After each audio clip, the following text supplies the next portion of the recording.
Hundreds of Silicon Valley startups at the exact same time are realizing that their costs are through the roof. If you rewind 18 months, every company was saying the same thing. The cost of intelligence is falling to zero, so we can build really intelligent, expensive to run products, get users, and hope that they stick around long enough so that when the price drops, we can charge them and make a profit.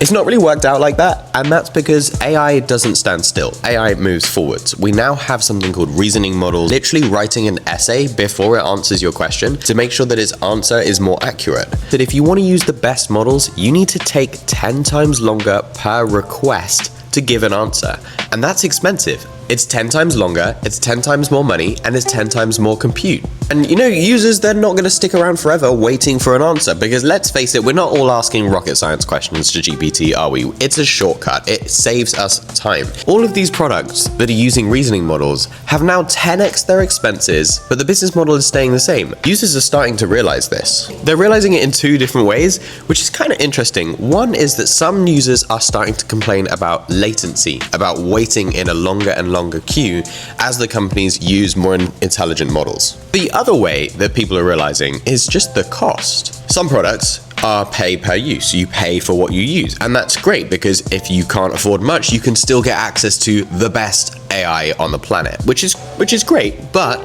you can just afford less of it than you could before. What does this mean? Okay, this is my prediction. I think we are going to see a huge push to something called edge models. These are tiny little LLMs. They're going to be able to reason. They're going to be able to give a good answer, maybe like a ChatGPT 3.5 when it first launched, something like that. An answer like that runs on your phone. We'll see Apple do this. We're already seeing Google do this. We'll probably see OpenAI do this with some sort of device in the future.